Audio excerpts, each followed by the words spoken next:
It's a leg day. We're gonna be doing a little bit of a warm up right now, and then we're gonna jump into it. This is gonna be an example of a leg day to get you stronger, more explosive, and then we're gonna get some hypertrophy stuff in there. So we're gonna have some core stuff and then bust out some accessory stuff. Again, strength's the name of the game, because if you're not getting stronger, you're not gonna be able to get bigger by putting more weight in that hypertrophy rep range. So this is kind of an example you'd see. It's a little hybrid of what you would see on our Swole program at Fitness Culture, combined with the power program, because we're gonna do some Olympic lifting as well. But first things first, you gotta warm up.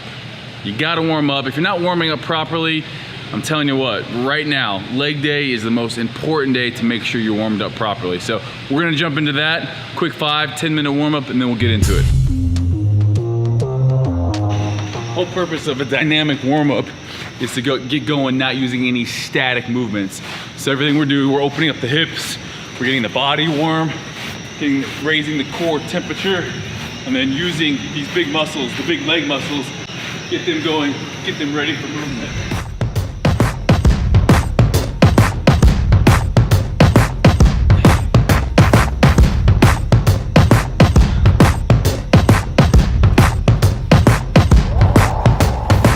Also, stretching like this. Talk about reciprocal inhibition and why that works when you're stretching like this, as we, do a butt kick.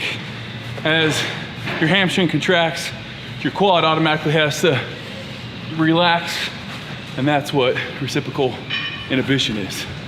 It's Jake's favorite stretch right here. It's almost like a warrior two in yoga. It's a dancer pose in yoga. Oh, okay. It's a dancer pose. Welcome to the video. This one's gonna be a little bit different. It's a leg day. We're really training some explosive movements, active warm up here, and then also just kind of doing some prehab work here, warming up our core, getting the hip flexors warm. This is an exercise that I have not done a whole lot of, but we did 2 rounds of it. And then we have the toe touch, keeping your legs straight, then bending down, keeping your knees wide, bringing your arms up overhead. And this is really just to see where you have some postural imbalances, where you're tight. For me, my shoulders are a little bit tight, my traps are a little bit tight. So I know, hey, spend some extra time foam rolling there. Next up, we have our bulldog complex. So this is to get the hips warmed up. This is to get that mobility in the hips. So we do out to the side, then we do kickbacks, and then we actually just reverse it all. All of this stuff is in the Fitness Culture app. We do about 10 minutes of dynamic stretching before a power leg workout like we're gonna do today. So we have a Cossack squat here. Biggest thing is to stay low as you go from one side to the next, keeping that knee over the toe. All right, now we're moving into the actual workout part, starting off with snatch. And this is really just to get that CNS going. Also, snatch, technical lift. I think it's one of probably the best all-around lifts. It's lower back, posterior chain, it's shoulders. It teaches you to be explosive. So if you're an athlete, or if you want to become a better athlete, this is a great exercise to do that, but it's technical. So you need to pay attention, and you need to probably have somebody who knows what they're doing. Jake is obviously a great snatcher. Is that a word? Can I say snatcher? Jake has great snatch technique. He was a CrossFitter, an Olympic lifter. I am USA weightlifting certified, and you can see that, getting triple extension, so getting extension in the ankles, knees, and hips.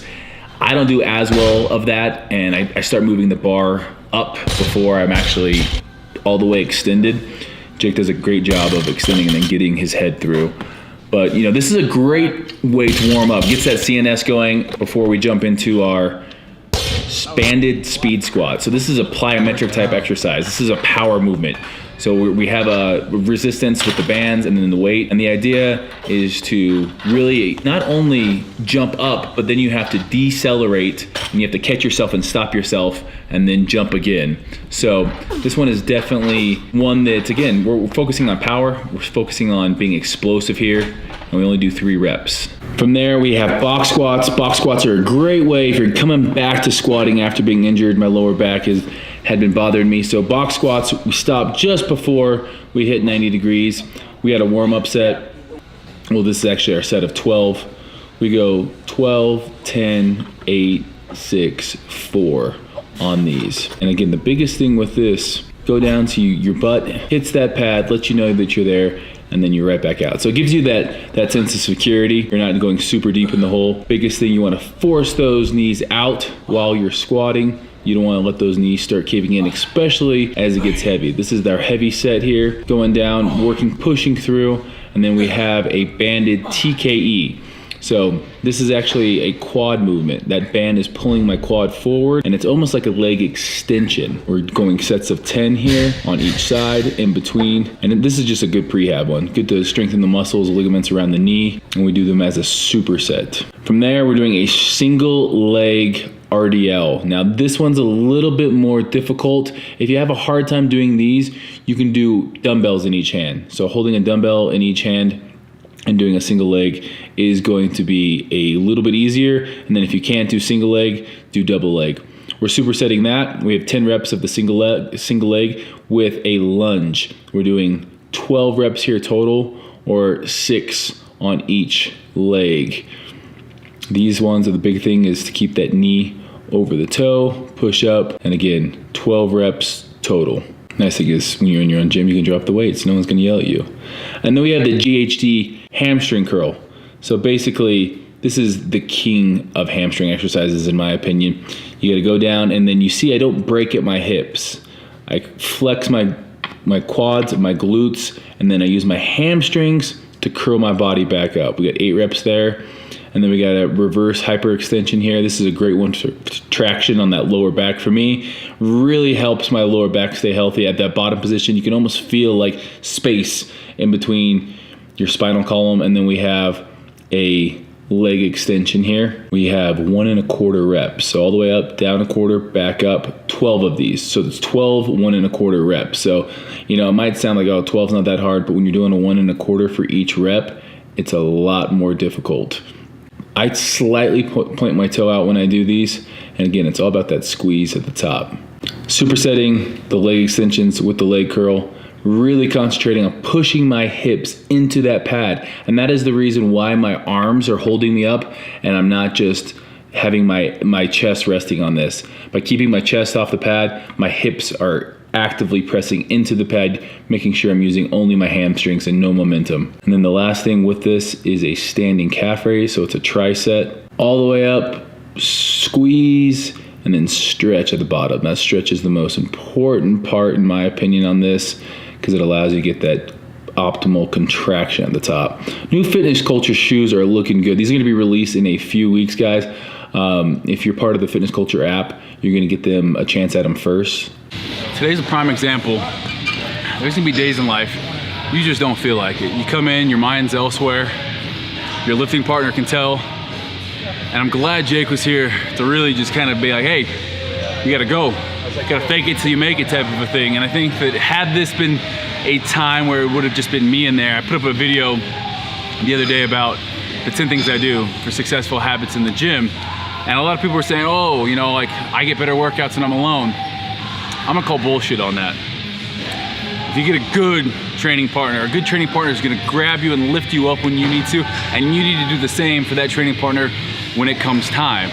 But if you don't have that, it's easy to not know how hard you're pushing yourself, your thoughts are elsewhere, you got a lot of things going on in life, and I'm not saying that you're not allowed to have that, but that training partner says, nah, we're not slacking today.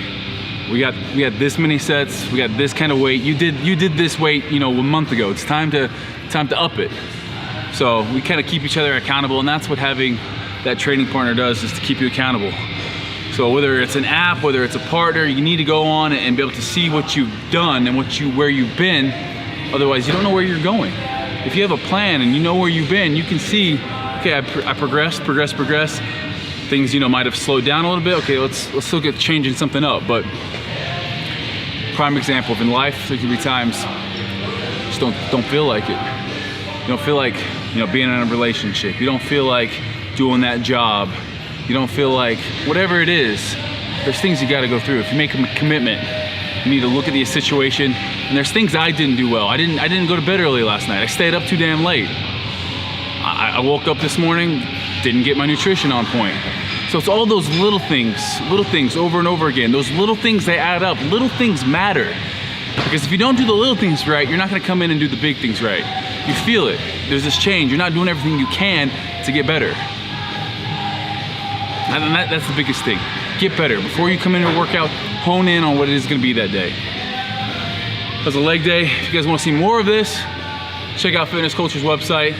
Also, obviously, I got tons of videos on my channel. Make sure you guys like and subscribe if you haven't. I'm gonna go get a little shake.